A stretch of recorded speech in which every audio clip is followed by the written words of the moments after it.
Our next in-person mastermind is coming up this fall, and we're heading to Vegas.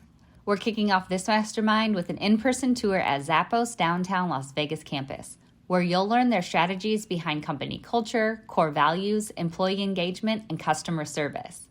Looking outside the legal industry for business concepts and strategies allows you to gain fresh perspectives and innovative solutions that can be applied to improve and differentiate your firm's operations. Following the tour are the mastermind hot seats. Every attendee has the opportunity to dive deep into their business obstacles with their mastermind group and coach. We believe that nothing beats working on your firm in person, so join us in Las Vegas on November 7th and 8th. This is your chance to break through barriers, spark new ideas, and accelerate your law firm's success. Limited spots are available. Visit maxlawevents.com for full event details and to grab your ticket today.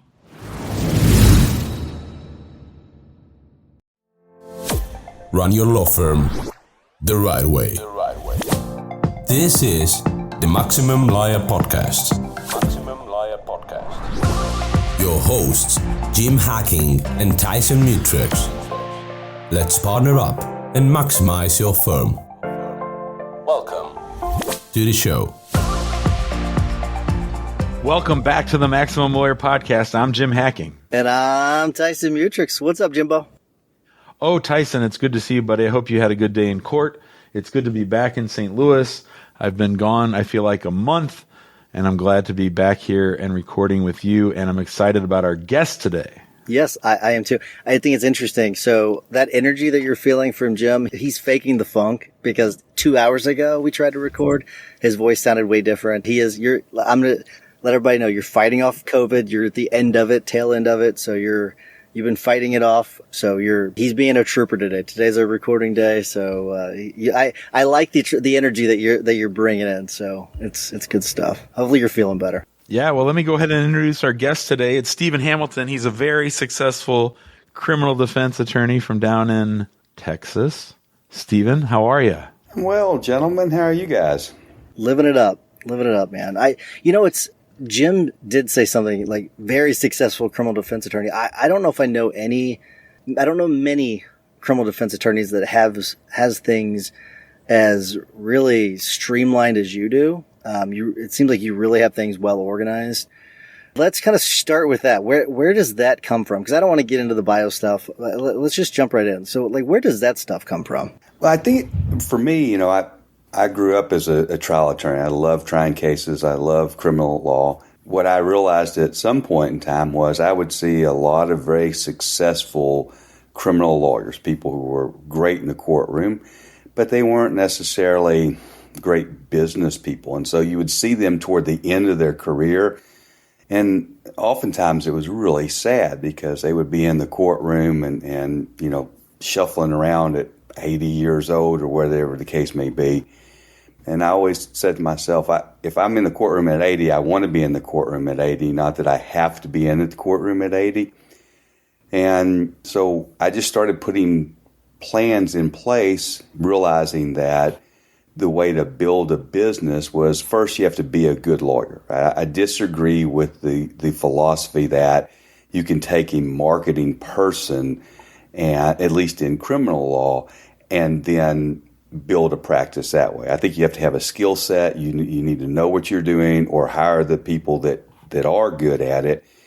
But then I think that, process-wise is because we are in the court so much in criminal law, every time you're in court, my partner would tell me, when you go to court, we lose money because, that's where you are and you're handling the cases and it's great, but we're not able to handle, more clients and do more things. And so we looked at a lot of the way other businesses worked it and then maybe more the personal injury practice and started to build over the last 6-7 years a process that would allow us to take good care of clients, but be able to take care of more clients.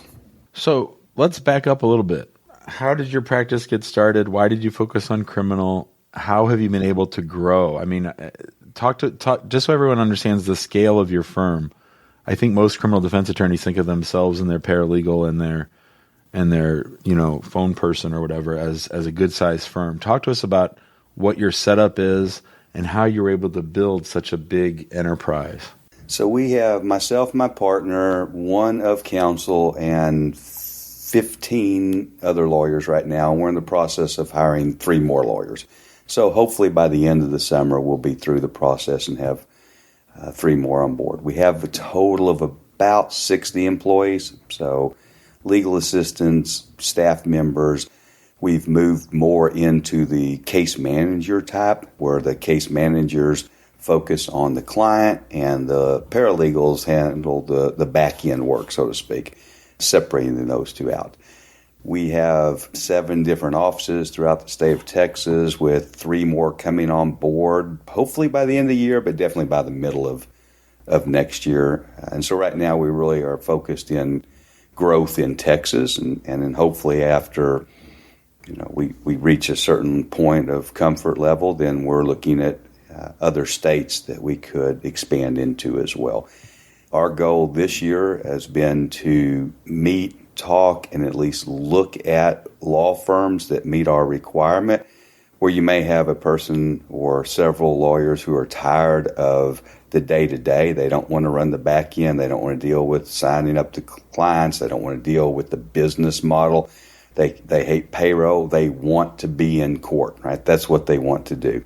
So we're really looking for firms that fit that and in a market that is where we want to be and that could be profitable. So we're looking to absorb firms, to buy firms, to bring people on board. In criminal law, a lot of times as you asked, how did I get started? So I came from Oklahoma to Texas and passed the bar, and my stop was Lubbock. And I thought, well, I'm only going to be here a couple of years, and then I'm off to bigger and better places. And Lubbock's been a great place for me to raise my kids. It's just a really good, healthy place. Dirt blows a lot, but other than that, and if you want to go someplace, you're either a 6-hour drive or a 1-hour plane ride to wherever you want to go. I started, as most people do, as a solo practitioner. I had one partner for a little while. I did door law, so whatever walked in the door, I was your guy. I did a bankruptcy practice for a while. I did a little bit of PI work. I did family law. I've always said that if I had to do family law again, I literally would go sell cars before I started doing family law. And back when I got licensed in 1998, we didn't have some of the protections that are there now. So you got on the court-appointed list and you started getting cases. And so I was 9-month licensed lawyer, and I tried my first felony sex case, right? Crazy, nuts, nobody, and I got a not guilty. And then the judge was like, oh, okay, so we'll give you another one. And I got another not guilty. And I had like 10 in a row. And so by the time I was like a 4-year lawyer, I was very dangerous because I thought I was the best thing since sliced bread, about the 3 to 4 year mark, right? Then I realized about the 10-year mark, boy, I was really not a very good lawyer back there because I didn't connect with people like I did when I was growing up. And so, at the end of the day, that's sort of, I guess, what most criminal lawyers do. That's certainly my process, was get a court-appointed case. Then I started trying a lot of cases, and what I realized was my area that I really liked was the area of alcohol offenses. So I sort of became the guy in my area for DWIs. I took all the science classes. I went to the labs. I bought the machine. I'd spend whatever I made that year, I'd probably spend half of it in learning the science. It sort of just grew from there.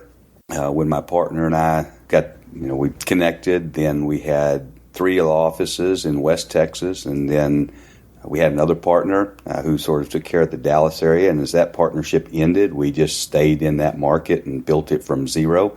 And that was, 3 years ago? Almost 3 years ago. Now that's one of our most busy offices is the Dallas-Fort Worth area. So, Stephen, seeing a criminal defense firm that is scaled is one of the rarest things I've seen. It is just such a unicorn. What is it that makes you and your firm different that has allowed you to scale as opposed to many of the other firms, 99% of firms that just can't scale as a criminal defense firm? Yes, I think the hardest part for me was realizing when I needed to get out of my own way, right? Because I'm a micromanager and I'm a perfectionist and I want everything done in a certain way.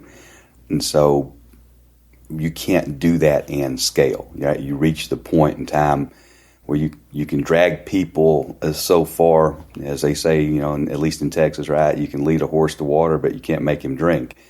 So looking at it from the standpoint of really understanding what we wanted to do, which was we wanted to have a statewide firm that it could not be built just around me. Right? And that, I think, was the first thing that helped us really scale. Texas changed the bar rules in 21, and so it was the first time that I could ever do it, first time anybody could do it, that you could practice under a trade name. So I got out of the attitude and the mentality of Stephen the lawyer. Look at me, I'm on the bus, I'm the guy. And we branded the Texas Criminal Defense Group, because that's what we are, right? We're a group of really good lawyers. We hire good lawyers. If you're a young lawyer and you want to learn how to try cases and be in the courtroom, you're a fit for us. If you're a young lawyer and we all get nervous. I still get nervous when I pick a jury, right? I always say when I stop getting nervous, I need to go do something else. But they're trying to match the people to where it is. So if you have that mentality, I can't teach you how to want to be a trial lawyer. I can teach you ideas, and here's how I would cross, and these are points and things like that. But sometimes so the answer to your question is, you got to figure out where the people are that you need. And like, we need trial lawyers. I think in the Civil War, you call them pre-lit lawyers, right? We call them negotiation lawyers, people who are really good at that, right? More of the touchy-feely type stuff, so that, you can talk with the prosecutor or try to communicate. You need really good back end, and we separated out, and we have been working on that, separating out the legal work from the customer service, right? So that people know that that's just sort of the process that we go through. I think those things have helped us when we're looking at it not just being a solo or one or two man or woman firm. How has the experience been for your associates? I would imagine that there are a fair amount, like you said, who don't want that hassle of finding the clients and doing all that back office stuff. Talk to us about what it's like to be an associate at your firm. Yeah, it's a good question. I mean, sometimes, there are associates who are there for 3-4 years. I've got some associates who have been 7-8 years. My longest associate last year left to go out on his own. He was a 10-year associate, right? Really good guy, very smart guy, just was ready to go do something different. So for us, what we talk about really is quality of life. It's very stressful to be a trial attorney, so we want to take as much stress off so you can focus on what's really important. And I remember, years and years ago, it's like, okay, I got to be in court at 8:30, and then I'm going to try to get there early so I can get that done, so I can get back because I've got a new client that's, potential new client, and it just, you're doing so much that you run the risk of not being really good in one area. So I think what the associates would tell you is most of the time, we try to take really good care of them, lots of opportunities for them, but really their whole goal is focused on their cases and their clients. And most of the time, that's another thing we do, we just charge one fee. We have a caveat. There are some cases that we will charge an additional trial fee, but most of our cases are one fee. So what that lets us do for the client is talk to the client about, I'm not going to come back to you when we can't get it negotiated out the way you want it with the DA and say, I need more money if you want to go to trial. Because I always did not like the feeling of the clients telling me, I want to go fight this DWI, Steve, but I can't come up with that much more money. And then I've had prosecutors say, well, we're going to at least make him pay or her pay your trial fee.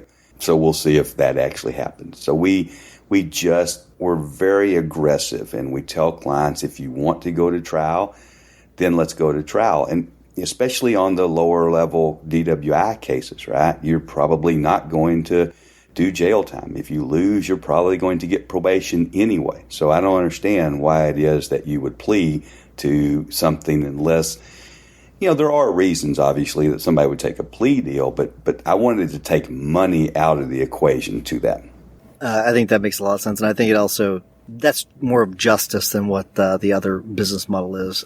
No offense to people that do it the other way. I understand why you do it, but we are running law practices, which does have that component that we've got to think about. But so you have a plaque in your office that says, "I don't negotiate with terrorists or prosecutors," and I think that's a good philosophy when it comes to practicing law.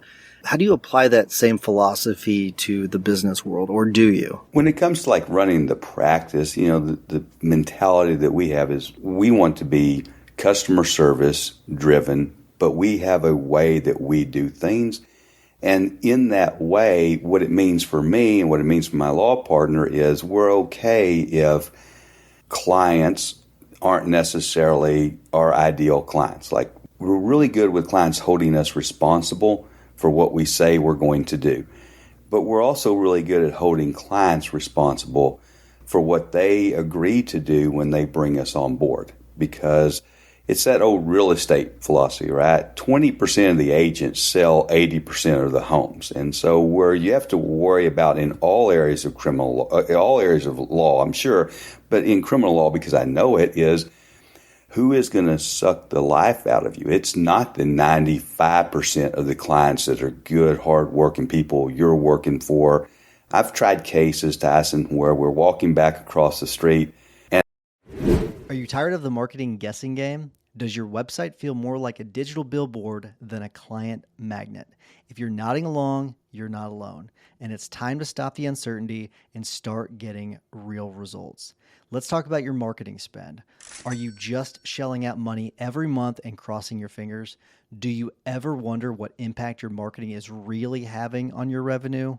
Well, it's time to take the guesswork out of the equation with Rise Up Media. We've been working with them for over a year, and the feedback from our fellow members has been fantastic.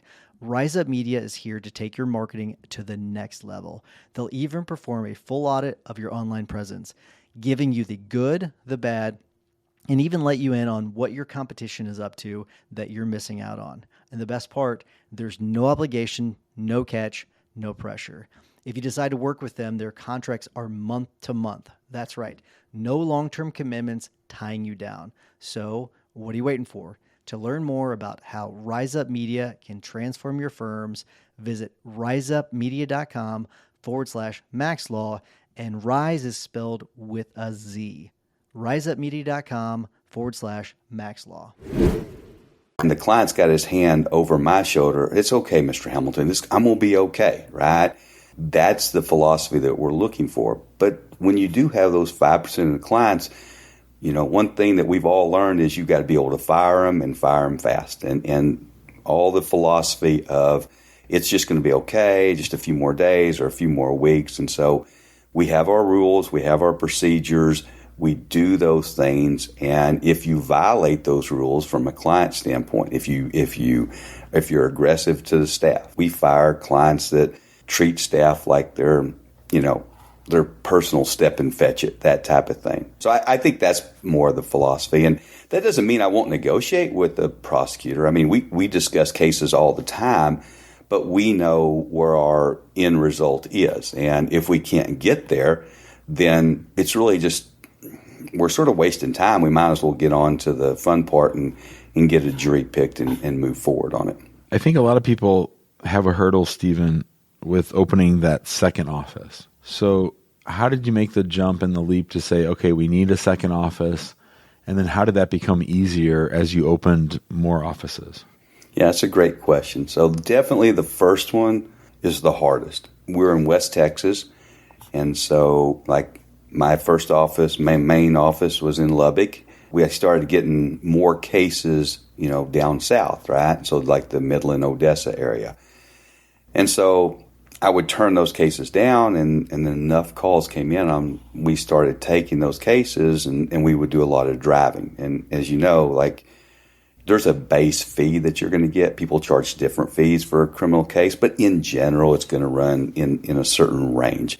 So you can add some additional travel time, but as we kept going, it became, we need someplace down there. Like, we've got enough business to come in the door.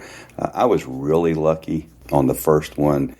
We did a lot of interviews. We found a good lawyer. He fit our culture and, the way that we did things. He was aggressive trial type guy. And so we did it. We set it up. What we learned in that first one was we learned as many things we shouldn't have done as we did. So it wasn't perfect by any means. And for a while, those two offices, they ran completely different each other. And what we learned over time was we're much better off centralizing a lot of the work. And so when we put in the third one and the fourth one, and now we're at 7, and we're hopefully have 3 more by end of the year, early part of next year. How do you use things from each office to help? And so, for example, the paralegal might be in office A, but that paralegal has primary responsibility for one area and then is doing work in other areas. So our legal assistants are able to cover regardless of where they are. We're not jurisdictionally limited. That was one of the bigger things with both the lawyers and the staff that was hard, because I want to, I've had lawyers and really good lawyers like, no, we need to focus just in this area. You do it different over here. That happens over there. And so really focusing on trying to keep a system in place and not letting people jump off the train, so to speak, when there's problems. So the other thing we did that I'm really pleased with is we took a lot of things we're doing. I'm sure we've missed some, but we have really good SOPs. And so they're drilled down. So if there's a change, if we need to draft an occupational license, for example, when somebody loses their driver's license and we need to get them a temporary one, this is the process we follow. Now, step A, 4A and 4B may be different in Dallas than it is in Houston. That's fine, because there's a different step for that, but everybody stays in the same procedure so that anybody can, legal-wise, can take care of it wherever it is. Same way with the lawyers, right?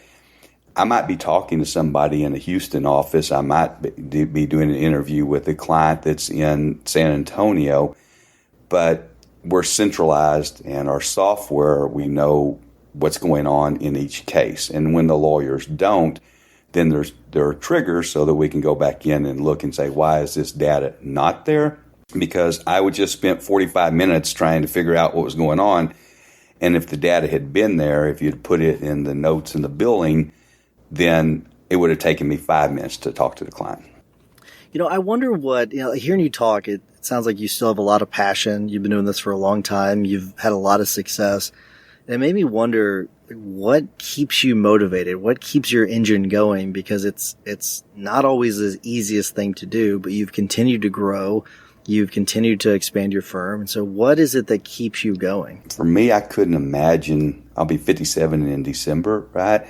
What does retirement look like for me? I'm not the guy that's just going to sit around on the back porch and, at 60 or 65 and, read the newspaper. Technically, I read it online now. What I like the most, I think, right, other than being in the courtroom, is I like the fact that we try to help people. Like, at the end of the day, our clients are not commodities, they're not widgets, they're human beings, and they have a life. And I'll give you this one scenario. Years and years and years ago, I was representing this gentleman, his name was Mike, on a DWI. He had already been to the pen because he'd had 3 DWIs.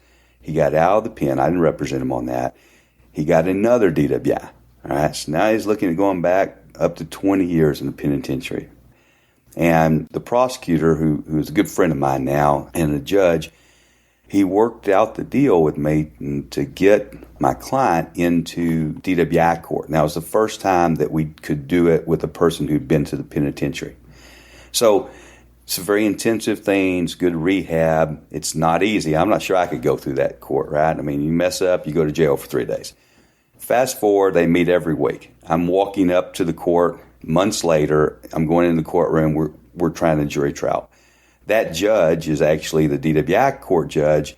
So I see Mike coming out And he stops me and he tells me something that has stayed with me for probably 15 years. And that is, Steve, this is the first time in my life that my twin 9-year-old girls mean more to me than the bottle. And so when you get that type of connection with a person, right, that I think that's why I enjoy what I do. I like being able to fix people's problems, and I want to give people the best opportunity to figure out what an amazing life they can live, because I've certainly been blessed to live an amazing life. All right, so I can attest Stephen's negotiation prowess. We had a mastermind a couple months ago, and Victoria Collier came and presented on selling your law firm, and I was selling my law firm to Stephen, and I got hoodwinked, I got bamboozled, I got swindled. Stephen bought that thing out from under me for like a quarter of what Victoria said it was worth. But I bring that up because you said that you're on the lookout and have taken over other criminal defense lawyers and sort of bought their practices. Talk to us about that process, because that's something that really interests me, Stephen. Yeah, so it's new for us, right? We've had several and we have several we're looking at now. What I'm trying to find, what we're looking for is, what does that person really want to do? All right, so I think you can divide that group up into 3 areas, right? One, they just want to sell. Like, is there a profit in their firm? They want to sell. And there's so many ones that happen is there's not necessarily a good valuation on it, because they've got a whole bunch of open cases. Maybe they've got court-appointed cases, those type of things. Second is they want to close their practice and go to work for somebody. So they're a good trial attorney. They would fit our mode, but they don't really have a book of business or, assets that would transition. But they're going to need some support in being able to close down their practice, because sometimes judges won't let you off cases, or sometimes you've been paid for cases you've got to finish, and those type of things. And then those firms that are looking for mergers. So maybe there are 2, 3, 5 lawyers, but they don't want to handle the back end, the marketing, all that. They want to actually just move forward in an equity basis. And so that's the way we divide out when we're talking to people and looking at it. All right, Stephen, I love to hear everything about. I just love talking to you. It's funny. I'm going to call Jim out. Jim was texting me. He's like, I love talking to Southern guys, especially when you're not feeling well. Like, there's just something about interviewing you. It's just great. It's you're always positive. You're a great spirit, and it's just it's really cool. So it's a pleasure getting to interview you again. But I am going to wrap things up. Before I do, I want to remind everyone to join us in the big Facebook group. We would love to see you there. Lots of great activity. If you want to have great conversations with people like Stephen, we'd love to have you in the guild, maxlawguild.com. A lot of great people just like Stephen in there. And while you're listening to the rest of this episode with our tips and hacks of the week, we'd love if you would give us a 5-star review. We would really appreciate it. All right, Jimmy, what's your hack of the week? The value of spot checking. The further you get away from the front lines of either handling cases or handling leads, you have to build in systems to allow you to spot check. And you're not going to have the bandwidth to check every single lead or every single case, but there's no substitute to just randomly checking out a lead or randomly checking out a file and seeing what it looks like. So you've got to make sure that if you're not doing that, someone else is. Otherwise, as my mother-in-law used to say, when the cat's away, the mice will play.